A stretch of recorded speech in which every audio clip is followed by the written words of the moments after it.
Have you ever noticed that when you're trying to break a habit, really any habit at all, you tend to slip up at the exact same time? Oh, yeah. Like clockwork. Right. And I don't just mean, occasionally slipping up when things get stressful. I mean literally every single time. Maybe your breaking point is always day 7 of a new resolution.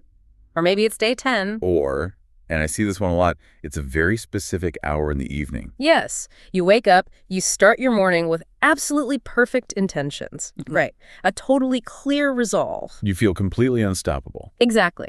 But then 6:30 p.m. rolls around, and that exact same moment catches you completely off guard. Every time. You find yourself doing the very thing you swore that morning you wouldn't do again. It is an intensely isolating experience. I mean, people sit there in the aftermath of that slip-up thinking, why do I keep doing this to myself? Right, like why can't I just stick to the plan? Exactly. The immediate reflex is to question your own character. You just assume you lack discipline or that there is some fundamental flaw in your willpower. Yeah, that emotional whiplash is brutal. Going from absolute certainty in the morning to total frustration in the evening. And that is exactly what we are going to explore today. It's a great topic. It really is. So we are doing a deep dive today into an incredibly insightful guide written by a woman named Susan, who has been sober for over 25 years. Quite an achievement. Yeah, truly. The piece is titled Breaking the Autopilot: Why Cycles of Relapse Repeat. And our mission today is to deconstruct the hidden neuroscience of habit loops. Because it's not what people think it is. It's not. We want to show you why relapsing at the same time, day after day, isn't a sign of weakness at all. It is actually a symptom of a well-meaning, highly efficient, but deeply conditioned brain. That's a huge distinction. Okay, let's unpack this, because shifting from the emotional shame of a relapse to the empowering mechanical reality of what is actually happening inside your head, well, it changes the entire landscape of how you build and break habits. It really does. Because when you remove the moral judgment from a habit, you are just left with the mechanics. Just the nuts and bolts. Right. The central question of why we relapse at the exact same time has a very biological, heavily researched answer. We can basically call it conditioning over coincidence. Conditioning over coincidence. I like that. Over time, your brain has fundamentally linked a specific sequence of events together. It takes a certain time of day, a particular physical setting, and a specific lingering emotion, and it ties them all up into a neat little package. A package that is anticipating a very specific reward. Exactly. So when 6:30 p.m. hits, it's not just you suddenly having a spontaneous moment of weakness. Right. Your brain is actually predicting, based on historical data, exactly what is supposed to happen next. Because the brain is, at its core, a prediction machine. Yeah.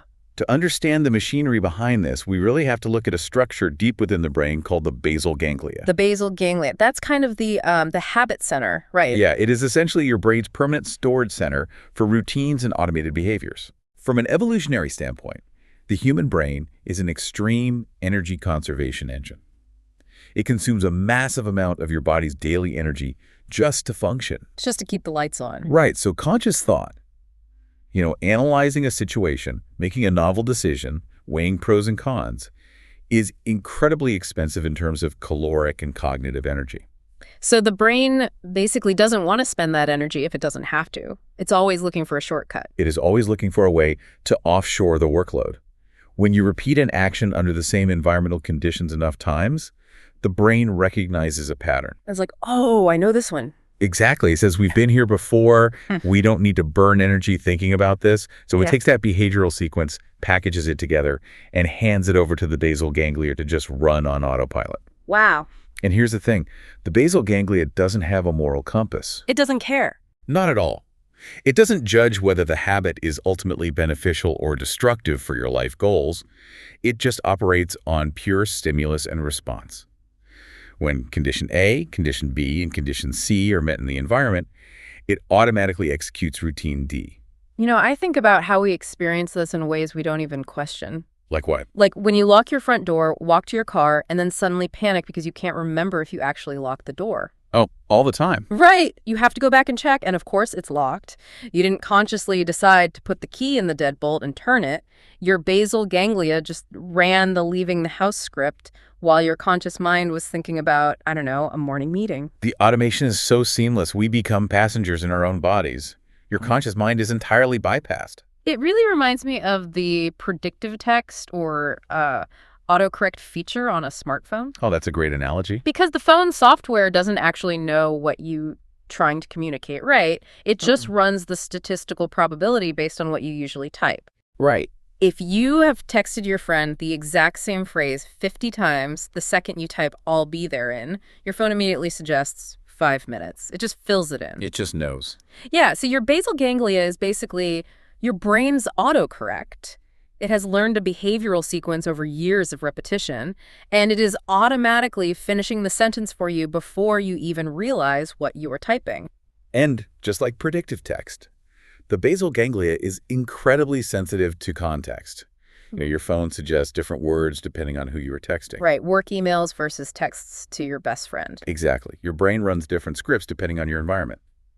What's fascinating here is when people try to break a cycle, they almost universally obsess over the what. The actual action. Yeah, they focus entirely on the substance, the bad habit itself. But the real driver, the actual trigger that tells the basal ganglia to launch that autocorrect script, is the when. The timing is the invisible trigger, because if the brain is just running a pre-written piece of code, something specific has to press enter to run that code. Precisely. And Susan's piece points straight to the most common trigger in modern adult life, which is the end-of-day burnout. Let's trace the physical and emotional buildup of that burnout, because it really doesn't happen all at once. It's a slow burn. Yeah. Imagine a woman who has worked a full, demanding day.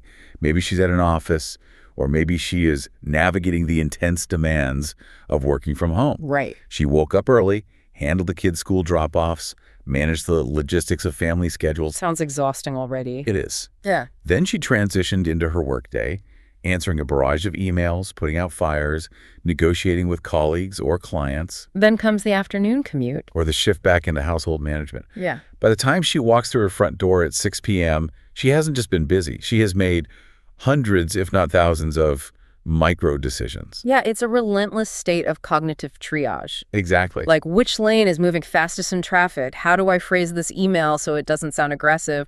What are we making for dinner? Did the electric bill get paid? Right. Every single one of those thoughts requires a choice. And every choice draws heavily on the prefrontal cortex. Remind us where that is. That is the area of your brain located right behind your forehead. It is responsible for complex decision-making, planning for the future, logic, and impulse control. Got it. You can think of it as the CEO of your brain. But the CEO has a strictly limited capacity. Making decisions literally depletes glucose and other metabolic resources in that area. Wow. Physically depletes it. Yes. By the end of a day filled with nonstop cognitive triage, the prefrontal cortex is completely overloaded and resource depleted. We call this state decision fatigue. So the CEO has left the building for the day. The executive functions are functionally offline. The cognitive battery is just drained. This is exactly the environment where a glass of wine or whatever the specific habit might be enters the picture. It's just looking for an off switch. The substance acts to artificially dampen that lingering anxiety. And in that state of absolute depletion, she drops into a very specific, deeply ingrained internal monologue. Let me guess. I survived today. I deserve this. That's the one. You know, that I deserve this narrative is so insidious because it's actually rooted in truth. I mean, you do deserve a break. You worked incredibly hard all day. Absolutely. The world demanded everything from you, and you gave it. But that thought, I deserve this, gets hijacked. It becomes the rationalization that seals the habit loop. It really does. The brain conflates the very real need for rest and relief with the specific action of pouring a drink. And because the basal ganglia is running the show, what started months or years ago as occasional, conscious relief is now just an unthinking nightly routine. That's exactly how the trap works. Wait, I have to push back on this for a second. Okay, sure. If we know, biologically speaking, that the prefrontal cortex, our logic and impulse control center, is basically a dead battery by 7 p.m., isn't telling someone to stop and use a new technique just another form of relying on willpower? That's a really fair question. Because how is anything we're talking about different from just telling someone to try harder when their cognitive tank is completely empty? If the CEO is gone, who is stopping the autopilot? That is the most important distinction to make here. And it's why Susan's approach is so radically different from traditional advice. Okay, how so? Willpower is a cognitive function. It requires the prefrontal cortex to actively argue with the urge. It requires you to stand in your kitchen, debate the pros and cons of your actions, and forcibly restrain yourself. Which is exhausting. Right. If you were trying to use willpower at 7:00 p.m., you were using the wrong tool at the worst possible time. Because the debate is happening in the part of the brain that's already exhausted. Exactly. By the time you are relying on willpower, the basal ganglia's familiar path has already been activated. The cycle doesn't start when you reach for the drink. When does it start? It builds quietly through the late afternoon. It builds through small shifts in your physiology, a tightening in the shoulders, a slight change in the ambient light as the sun sets, the familiar sound of the front door closing. The autopilot sequence is fully engaged. Yeah. So your pushback is completely valid. We cannot rely on the prefrontal cortex to stop a train that has already left the station. We need a mechanism that interrupts the sequence physically, not cognitively. Because if we wait until the urge feels obvious and overwhelming, we are at the point of no return. The text highlights this with a very stark image, actually. The moment of realization often comes when your hand already lands on the refrigerator door to grab the wine bottle. Oh, wow. By the time you are consciously aware that you are engaging in the habit, your body is already physically moving toward the recognizable outcome. The autocorrect has already typed the word, and your finger is hovering over the send button. Yes. And this is where we introduce the solution, which involves a concept called somatic markers. Somatic markers. Okay. Instead of fighting the urge with a logical argument in that final second, you prepare a biological circuit breaker in advance. So the word somatic just means relating to the body. So we are talking about using the physical body to influence the brain rather than the other way around. That's the mechanism. And while we don't need to detour into the deep academic origins of the somatic marker hypothesis, the practical application Susan details is brilliant. I'm intrigued. What is it? A somatic marker is a physical sensation that your brain has tightly associated with a powerful emotional memory. It is a way of bypassing the exhausted decision-making center and speaking directly to the deeper, more primal parts of the nervous system. Okay, let's break this down into the specific steps the source provides, because there are really two parts to this, right? The physical interruption and then the emotional anchor. That's right. The first step is the physical interruption. Awareness alone is just not enough to stop the basal ganglia.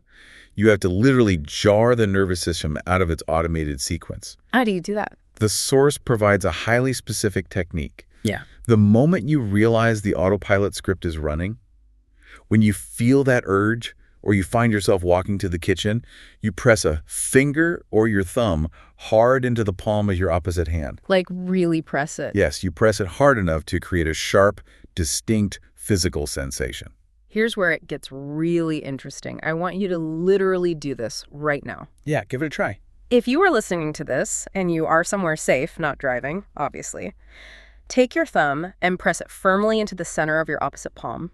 Press it hard enough that it's uncomfortable, a sharp point of pressure. Notice what happens to your internal state when you apply that pressure. It's crazy. The mental chatter just pauses. Because your brain is a sensory processing machine, first and foremost. When a sudden, sharp physical sensation occurs, the brain has to immediately halt what it's doing to evaluate a stimulus. It's like, wait, what is that pressure? Are we in danger? Exactly.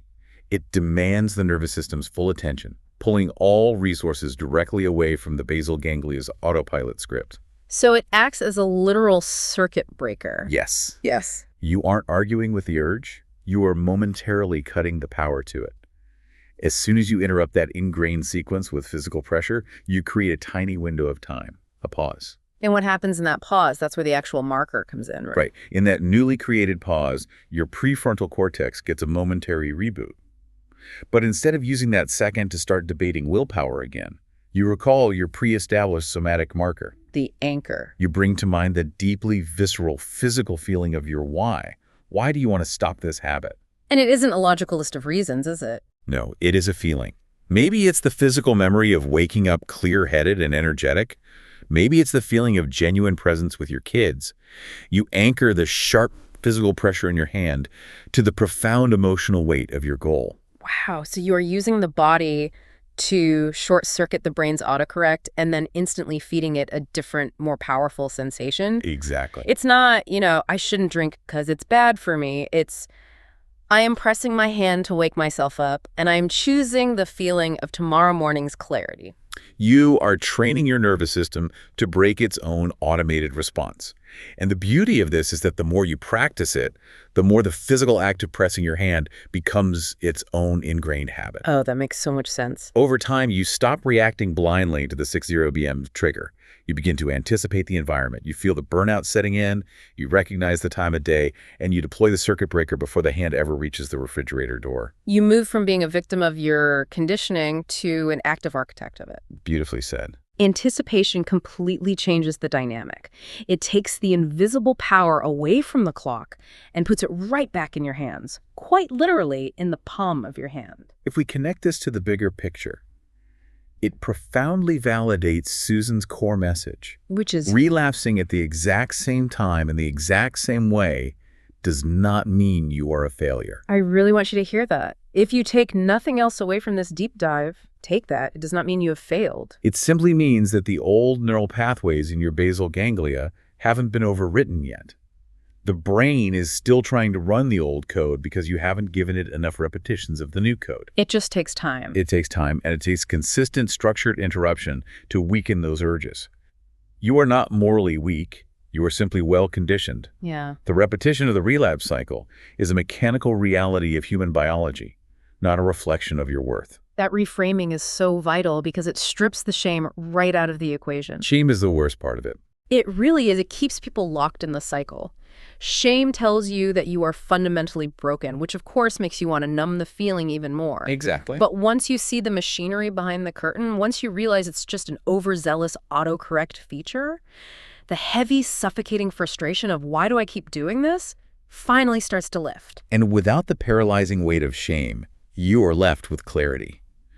Recognizing the timing, seeing the buildup of decision fatigue, and actively preparing a physical interruption allows you to anticipate the moment of vulnerability. That's powerful. It is. This proactive, mechanical approach is the foundational concept of Susan's 66 Days to Break the Nightly Drinking Habit course. Right. It is entirely about structured daily interruption.